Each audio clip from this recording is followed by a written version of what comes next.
glory days at the stick. From who's got it better than us to brick by brick. It's always the 49ers way, from off-season to game day. Yeah, we talk back. It's the 49ers Cutback.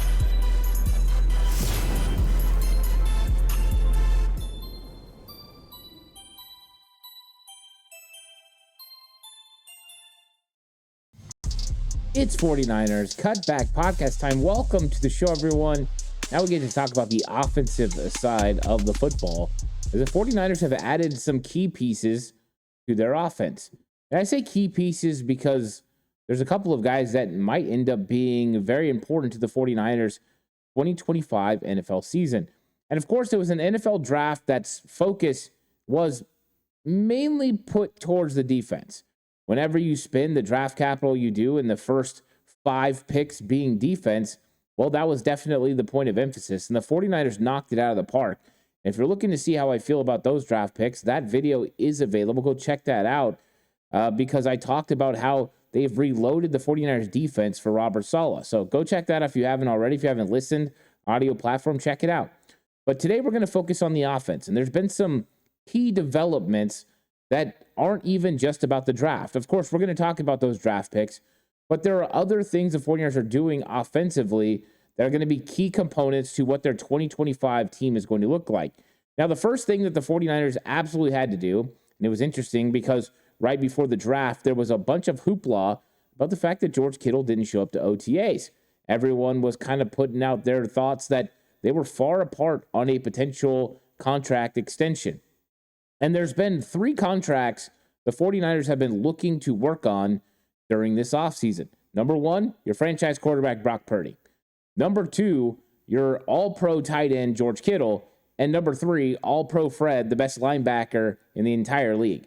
And so these have been the dominoes that we've been waiting to fall during the offseason. And everyone's been saying the same thing. Please do not wait until the last minute to get it done. So when the reports came out that George Kittle was upset with where contract negotiations were, and that's why he didn't show up to OTAs, he took to Twitter and said, hey, wait. That is not true. Basically called out the sources of the initial report. And of course, George Kittle was correct because George Kittle has signed a new contract extension with the San Francisco 49ers that will potentially keep him with the team throughout the rest of his career. And I think that's exactly what they were wanting to happen. By the time he's done, his contract goes till 2029. He will have been with the 49ers for 13 seasons. So $76.4 million contract for George Kittle. It's a 4-year deal that includes $40 million guaranteed and gives George Kittle $19.1 million, making $19.1 per year average salary, making him the highest paid tight end in the NFL. That surpasses Trey McBride, who signed his contract not that long ago for $19 million. So he does end up being the highest paid tight end, resetting the market. And we know that this is something that's important to George Kittle, is furthering the tight end position and making sure that they are getting positional value. So he was always going to stretch this a little bit. I just think it's interesting that he kind of pulled a Trent Williams, got the extra $100,000, right? Trent barely became the highest paid offensive tackle when he re-signed with the 49ers before the 2021 season. And so these guys are making sure they're the highest paid, but just barely.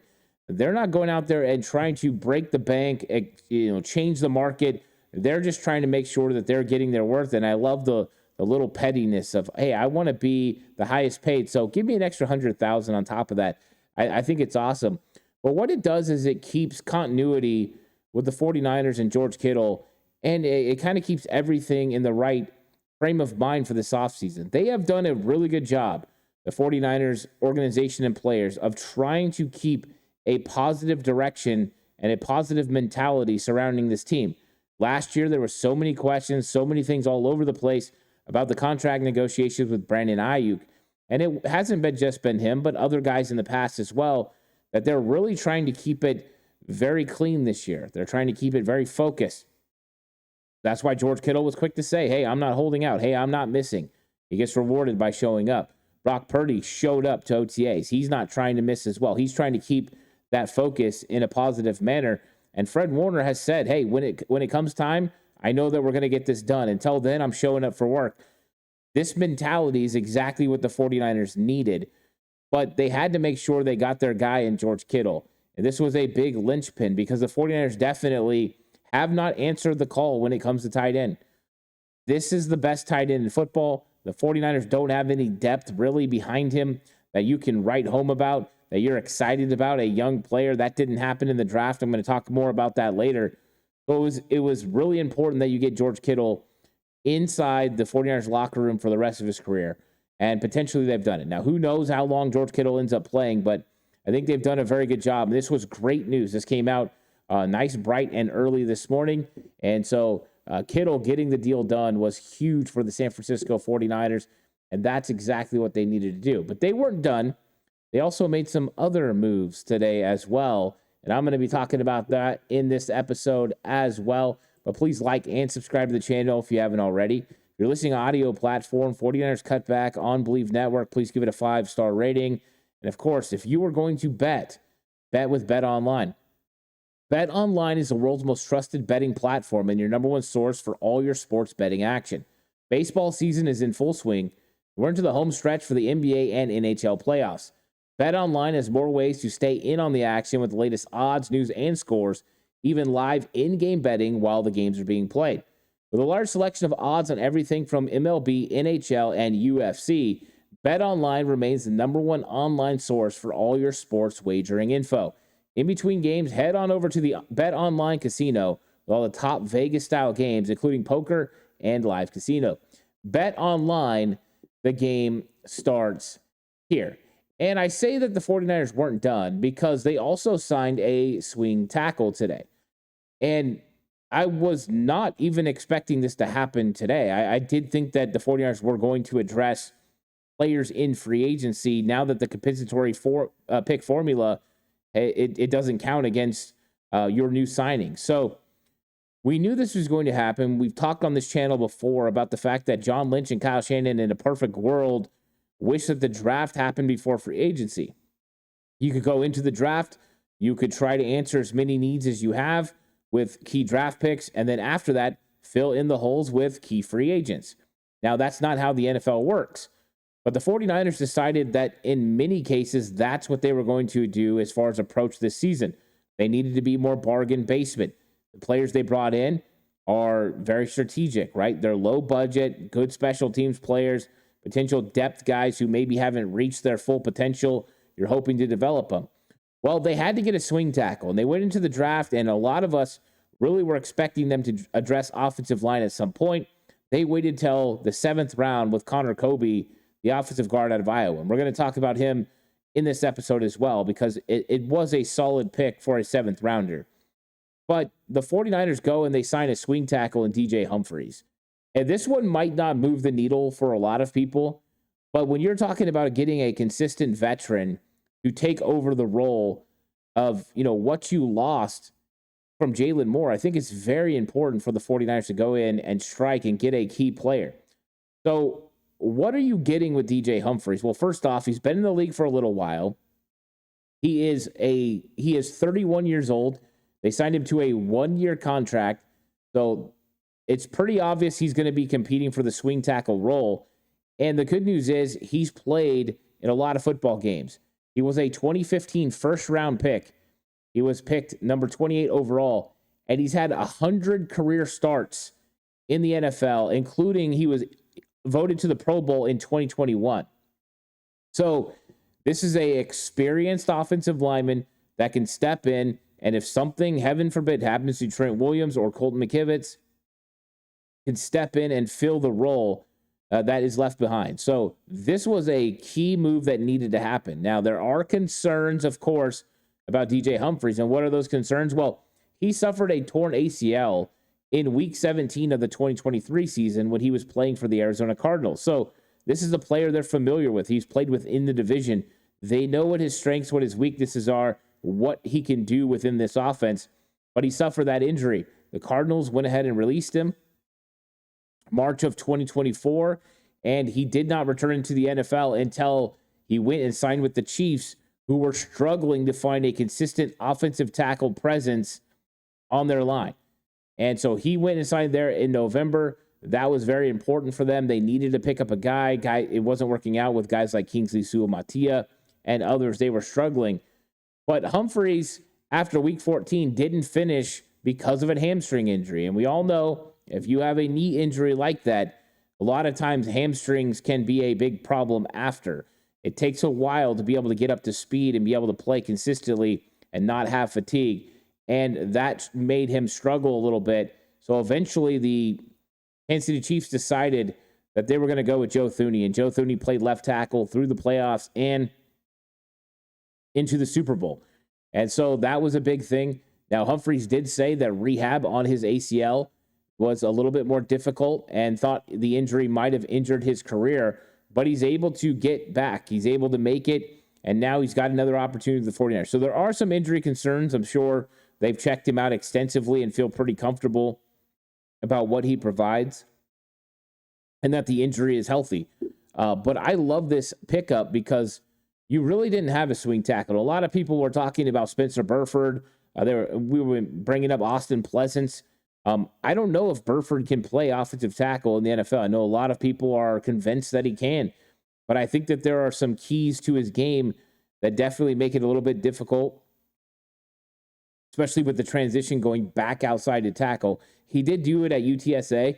I think he'll still be in the mix potentially for that role, but they have solidified now that they have a consistent swing tackle that they feel comfortable with along this offensive line.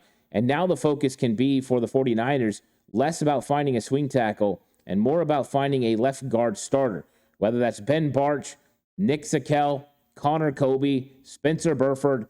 It doesn't matter. They need to find a offensive lineman that can step in at left guard and be a consistent player. And that's one of the things that's going to help. John Lynch talked about this during the draft press conferences, that we're always looking to improve our team. I think it's a good point for players that are free agents to assess. Okay, here's a team.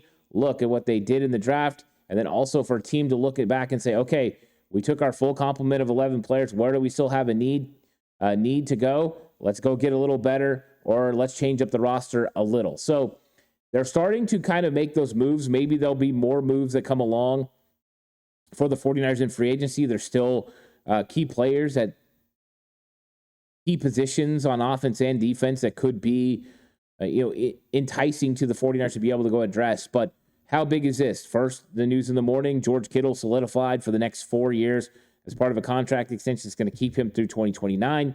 And then DJ Humphries is going to, he's over a full year removed now. So this is a long time removed from that ACL injury, should be fully healthy. And now you've got a consistent veteran player who's played up to Pro Bowl caliber levels as an offensive tackle in this league. I think that is something to remember as well. 31 years old. He's still got a lot of juice left. So I like this pickup for the 49ers. I think it solidifies an offensive line that I think there were question marks. But we've got to talk about these offensive weapons the 49ers have added when it comes to the draft. And the 49ers, waited a long time before they went out and they got an offensive player in the NFL draft.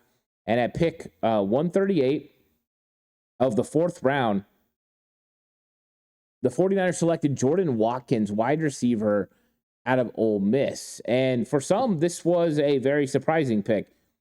I think it was interesting because we were looking at the board, and at the time, the guy that I was kind of expecting to potentially be the target at 138 if you were going wide receiver was Alec Aomenor out of Stanford. The problem was with Aomenor is he got picked 2 picks before the 49ers. It looked like they were sniped. But then the 49ers go a completely different direction and go for a wide receiver that's not built like Aomenor at all. Aomenor was built as a big body, 6'3", 215 pounds, can run, can block, right? Very physical. Instead, they go with the player in Jordan Watkins that's 5'11", 196 pounds, but runs a blazing 4'3", 740. So last year, Jacob Cowing, a 4'3" guy. Now Jordan Watkins, a 4'3" guy. Now, there is a little bit of a difference when it comes to size between Watkins and Cowing, as Watkins is about 2 or 3 inches taller and has extra weight on him as well. So These guys are a little bit different, 20 pounds in weight, a few extra inches. But Watkins has been a very successful player during his time at Ole Miss. He started his career at Louisville, but since he moved to Ole Miss, he's got progressively better every single year, and he's been pretty consistent. Last year, he had 49 catches, 906 yards, and 18.5 yards per with 9 touchdowns. Now, what is the role for Jordan Watkins? Well, it's not going to be easy to get on the field right away. When you look at the 49ers depth chart at wide receiver, they've got a lot of guys that are incumbents, and we don't know what's going to happen with Brandon Ayuk. So I think we have to look at Brandon Ayuk as a bonus. If he's able to play earlier than expected, that's an extreme bonus. But I think right now, the expectation within the 49ers organization and the expectation amongst the consensus of media members is that Brandon Ayuk's probably going to miss, the first half of this season. So you have to bring in guys that can potentially play the position that might have a shot to play X receiver. So you signed Demarcus Robinson, which I thought was a great move, bringing him over from the Los Angeles Rams. He's played in a similar system. He's going to have a really good feel for this offense. But he's facing a potential 3-game suspension. Matt Maiocco believes that he will be suspended for 3 games. So if that's the case, you kind of lose that ability to have him as X. So Jawan Jennings will probably have to do it early. Ricky Pearsall will play the Z, and then we'll see who they bring in off the bench. We don't know what we're going to get out of Jacob Cowing. I think Jacob Cowing is a huge question mark in a couple of categories. Number one, we don't know if he's going to be able to block consistently the way that Kyle Shanahan needs him to block consistently. That has been a real issue for Jacob Cowing. Last year, there were just some problems with his physicality blocking. Is that something that he's going to be able to get better at? If he can start blocking at a little bit of a higher rate, he's going to get more opportunities on the field. The other thing was, it appeared that he struggled with the playbook a little bit of not knowing where to line up. He was consistently going to the wrong side, doing some things wrong. And they got some key penalties from him lining up in the wrong spot. So that's something that we're going to have to see from Jacob Cowing. So we don't know what we're going to get, which means there's opportunities for Jordan Watkins to get on the field. Because if Brandon Ayuk is out the first, 4 to 6 games, if Demarcus Robinson is suspended for the first 3 games, well, that means that you're going with Ricky Pearsall, Jawan Jennings, and who after that is going to have opportunity to get in there and play? Well, I think you probably look at Trent Taylor. He's going to have an opportunity. Jacob Cowing, those are the first 2 guys. Then Jordan Watkins, the new draft pick. You also signed in the offseason Isaiah Hodgins.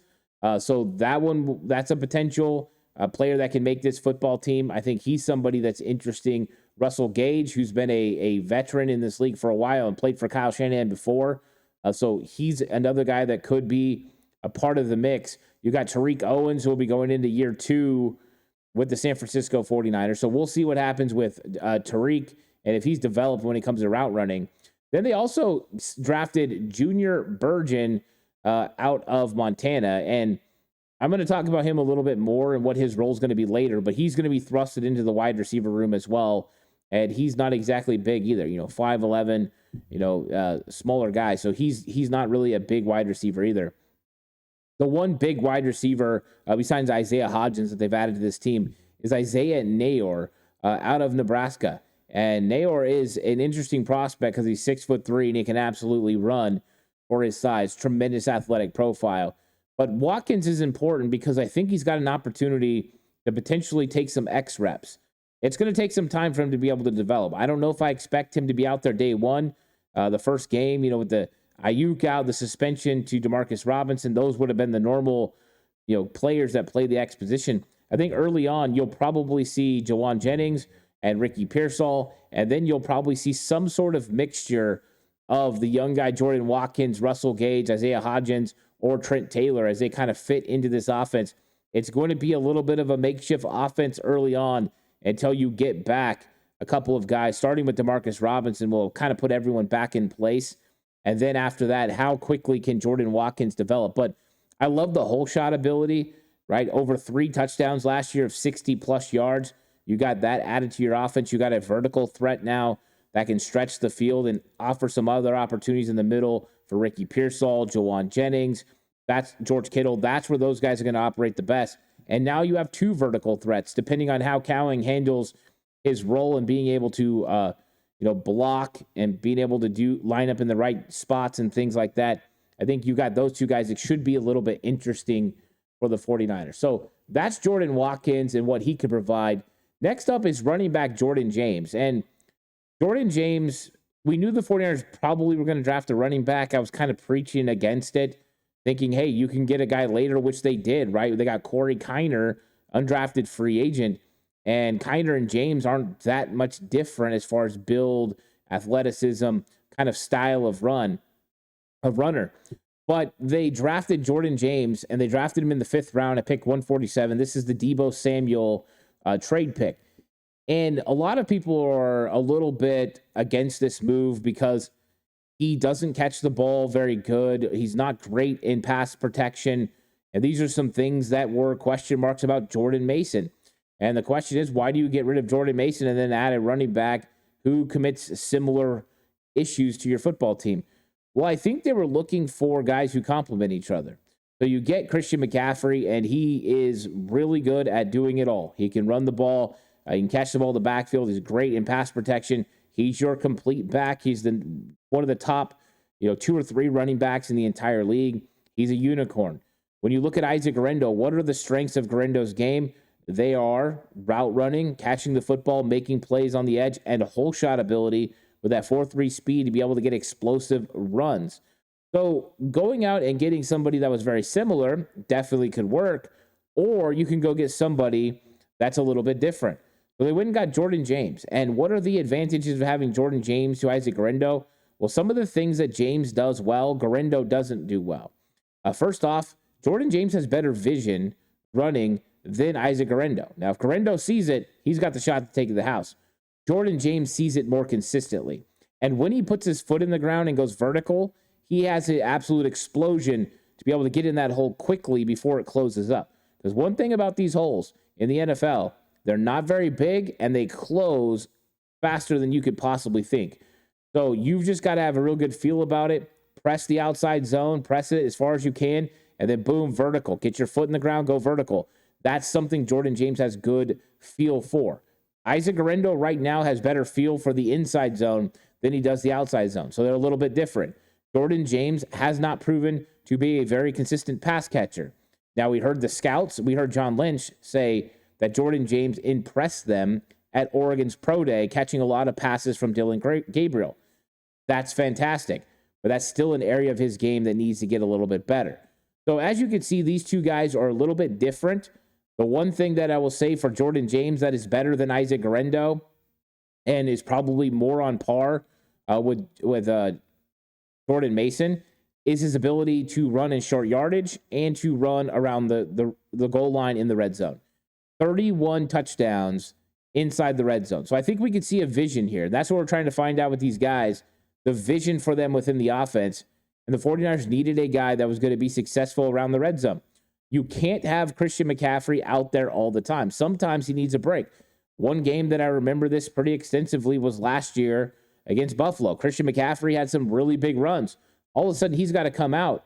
You're inside the red zone. You've got the ability to go get four plays to get in the end zone, and you get stopped twice with Jordan Mason with no positive yards. And I'm not criticizing Jordan Mason. I think that there's probably something to be said about the offensive line play at the time as well, because we had guys missing blocks.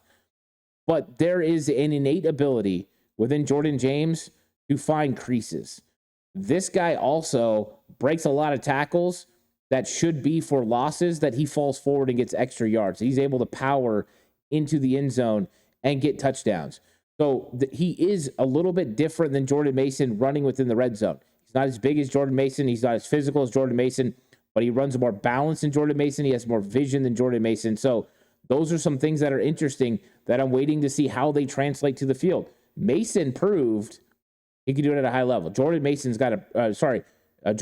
has got to prove that still. So right now, this is all projection for Jordan James, but you like what you see, but you see a role. And I like that because Guerendo did not run great in the red zone last year. Even though he's 230 pounds, even though he should have a lot of physicality, he doesn't break a ton of of tackles the way that Jordan James does. So they're a little bit different. He's not as big. He's only 208 pounds, but he runs a lot bigger.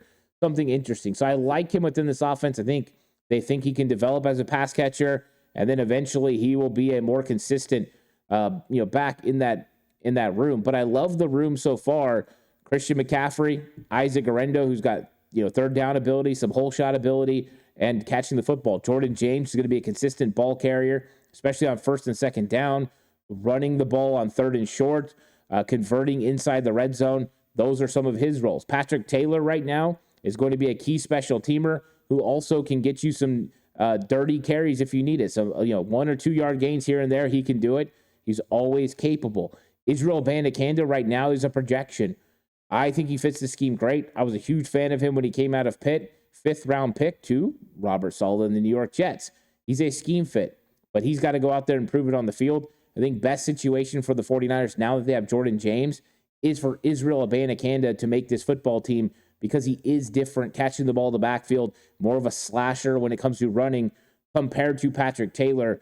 Abanikanda hopefully helps Brant Boyer's special teams and then adds that. But that's not the only one, because they also got Corey Kiner. And I'm not going to talk too much about Corey Kiner because I want to kind of wait until I talk about all the undrafted free agents and some of the guys that also are showing up to the 49ers rookie minicamp who got invited. But Kiner is kind of built in the same way. 5'9", 209, a 4.57 40. So he's going to be in the mix as well. I thought that was a very solid pickup. I can't remember who exactly it was when I was live on day 3. Said to me, "Hey, Ant, Corey Kiner as an undrafted free agent to the Niners. What do you think?" And I was like, "Yes, I'm in on that." And I want to give credit to who it was. I can't remember off the top of my head. So if you said it, let me know, because I would definitely like to give you credit, because you were spot on about the 49ers' interest in Corey Kiner. I think it's a very solid pick for the San Francisco 49ers. When you get to the 7th round, and it's the first time that the 49ers address offensive line. And this one frustrated everybody. And I understand it. You're frustrated because you wanted them to address offensive line early. Now that they went DJ Humphries, I feel a lot more comfortable about this. One of my biggest concerns were you needed to find a starting left guard and you needed to find a swing tackle.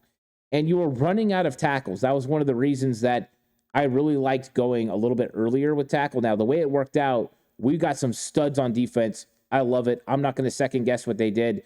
They made a conscious choice to go defense. And we had talked about this in the process, that it was a possibility. And they did. And I love it, because Alfred Collins is a beast. I love the fact they got CJ West, Nick Martin. Like, it's going to be a lot of fun on defense. I talked about that in the video yesterday. But once you got to a certain point, those tackles were gone. Those guys that were going to be able to consistently help you on the outside as a swing guy. So the 49ers go with a guard. Interestingly enough, Connor Colby played in a similar zone scheme at Iowa. So this one doesn't take a lot of projection, because you can see how he operates within the offense. You see the way that he takes the proper angles, how he's able to get to the second level, the athleticism to be able to make all the blocks within the 49ers scheme. He does it at a high level. So I'm a fan of this pick, and I thought it was good value in round 7. I had a 6th round grade on Connor Colby. I know I heard other people say they even had higher grades on him, which is phenomenal. But I thought that this was a very solid pick. Now, it's a guard only, and I know people have been asking about him playing center. We'll see what happens. I think the 49ers have some potential other options at center that they might potentially go with. We'll see how that works out. Can Matt Hennessy push Jake Brendel? I think that's going to be another key element to training camp. I think right now, Jake Brendel's feeling pretty comfortable as the center. But I think Matt Hennessy being there and the 49ers continuing to load up on guard, that there's a chance that Hennessy could be in the battle for center. Because one reason we were wondering about Hennessy was Kyle Shanahan said in a presser that Hennessy would be in competition for the guard spot. And I found that interesting, because we know that they have Nugent, right? We know that they have Nick Sakel. Those are potential center prospects as well. But we thought Matt Hennessy, because he played center at Atlanta, including starting games in 2019, seemed like a very logical player to be the backup to Jake Brendel, let alone potentially push him to start. And so then you go get Connor Colby, who looks like a guard-only prospect. And it's like, did we just add Connor Colby to a room that already had Your guys Ben Barch, Nick Sakel, Spencer Burford, Matt Hennessy, Dominic Pooney. It was interesting. Now, one question I did get, and I want to make sure I read this because I said I would go over it on this episode, and there's another one I need to go over as well. This comes from GOC. Coach Ant, would you rather to keep continuity on the right side, or would you move Pooney to left guard? Personally, I want to see Pooney at left guard and have the other guys fight it out for right guard. I think that if it's going to be Ben Barch or Nick Sakel, because of the extensive work that they've done at left guard last season, I think in that case, you leave Dominic Pooney on the right side with Colt McKivitz. I think you just keep continuity the way it is. If you are thinking that somebody else, a Matt Hennessy, a Spencer Burford, or in this case, a Connor Colby, are going to potentially start at right guard or have the opportunity to start at right guard, you absolutely can flip Dominic Pooney to the other side. Dominic Pooney will not have an ounce of trouble flipping from right guard to left guard. We saw this extensively with Aaron Banks. Banks' entire rookie season, they worked him at right guard, even though he played left guard at Notre Dame. When the time came for him to start in place of Laken Tomlinson, he played left guard. Dominic Pooney played left tackle at Kansas, and he's had time where he played with his left foot back, his left hand down. When you've had that ability and that you've been able to play with consistency, it's like riding a bike. You can go right back to it a few reps and you're right back into it. So he has the potential to do both. Now that he's proven he could play right guard, you definitely could move him. But I wouldn't move him if the thought process was it was going to be Ben Barch or Nick Sakel that were potentially going to start at left guard. I only move him if I think it's going to be Spencer Burford, who's practiced extensively at right guard his rookie season and his second year. And in fact, last year was starting over Dominic Pooney before the season even started, and then he got hurt in training camp. So if it's going to be him, I'm putting Dominic Pooney at left guard. If it's going to be Connor Colby, who played right guard at Iowa, then you think he's going to start? Yes, Dominic Pooney, go over to left guard. Make him as comfortable as you can. So I think that's a great question, but that's how I would handle it, for sure. I just think it's, something they need to do. And this came from David Richards, who, these are all comments from the comment section. So if you want to leave comments, you want me to answer them on a show, leave them in the comment section. Sometimes it's hard for me to go live, and when I'm not live, leave comments, and I'll try to get to them. Not just answer them in the comment section, but right here on the show. David Richards said, Ant, on your offensive show, can you let me know your thoughts on us not drafting a tight end? Do you believe they think we have something in Mason Pline or Pline as a move tight end? So this is an interesting one because I know that there's people that are super high on Mason Pline. And I think when you look at the 49ers tight end room, they have addressed tight end in free agency, but they did not address tight end when it came to the draft. And that was a little surprising for me because when I'm looking at the 49ers roster and I see George Kittle and Luke Farrell, I feel pretty good about the 49ers blocking at tight end. Farrell is going to be a good blocker in this system. He's going to be consistent. He's going to make the plays they need him to make. He's not very good in space, and he's not very good catching the football. If he catches it, he's not getting any extra yards. So this is your Charlie Warner type tight end. So you do need a move tight end. A move tight end, somebody that plays off the ball. You move them around a lot when it comes to motions, but they don't play inline. Inline would be lining up next to the tackle. Sometimes you don't get that, from some of these guys. So Braden Willis was thought to be a move tight end. To me, I haven't seen it consistently on film where he's that athlete we saw at Oklahoma. That one has been interesting. I don't think we've seen the upside. So that was a little surprising that they didn't make a move in the draft. And because I did think they were going to, we've been talking about Harold Fannin Jr. and some of the guys. Terrence Ferguson was my guy. The Rams took him in the second round. And I thought that was a great pick. But even later, you had Gunnar Helm. We talked about Jalen Conyers. We had Urasek. Those guys, Conyers was an undrafted free agent. Maybe they thought they could get him. I don't know. But they were willing to take a risk on it and didn't address tight end. When it comes to Mason Pline is the project of all projects. And I know people are super high on his athleticism with his size, and I love that too. I mean, the dude is monstrous.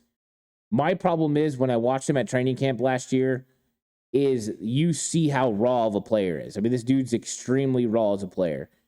I don't know if he's going to be ready to go to take over that move tight end role this year. And that makes me think the 49ers are probably going to have to address it in free agency potentially. Now, who will that be?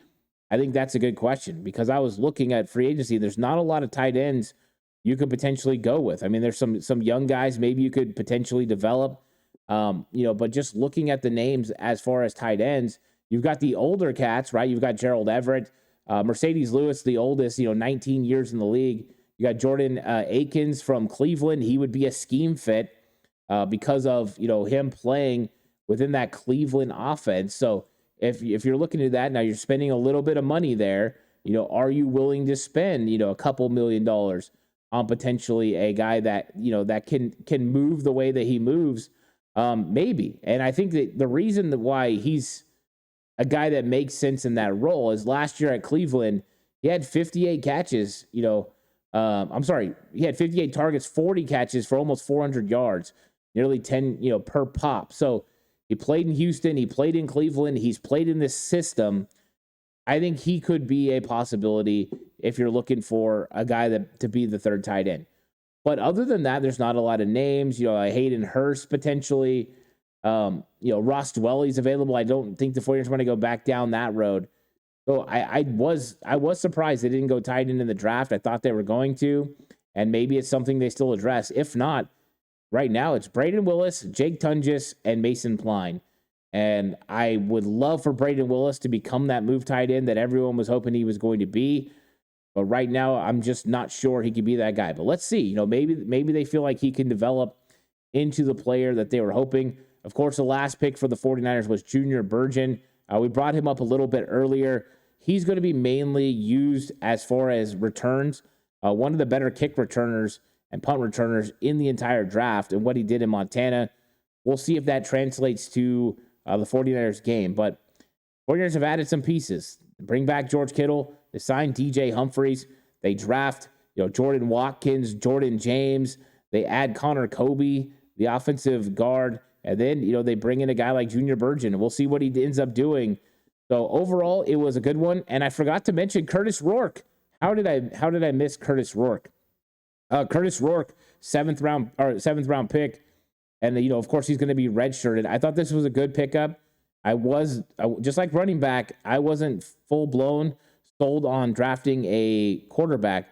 But if you feel like you have somebody that is a better value than when you're going to get him, and they had a 5th round grade on him, and he showed his toughness. I think the ACL injuries definitely scare me when you got a player that's been injured so much. I do love the toughness, but I thought overall it was a good selection. I think that if he's healthy, he beats out Tanner Mordecai. If he's not, we'll see what Mordecai does this year, and then next year, Rourke takes over. So I did think that was a solid pick as well. So overall, it was a good addition to the 49ers. I think the free agent addition of DJ Humphries definitely helps out a lot.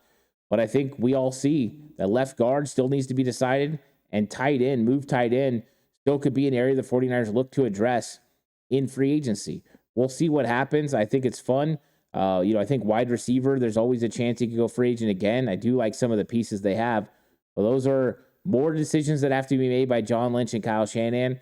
I appreciate you all for joining me. Please like and subscribe to the channel if you haven't already. Listening to audio platform, 49ers Cutback on Believe Network. Please give it a 5-star rating. This episode is brought to you by Bet Online. The game starts here. I'll catch you guys in the next one. Until then, stay safe. Remember, the right way is always the 49ers way.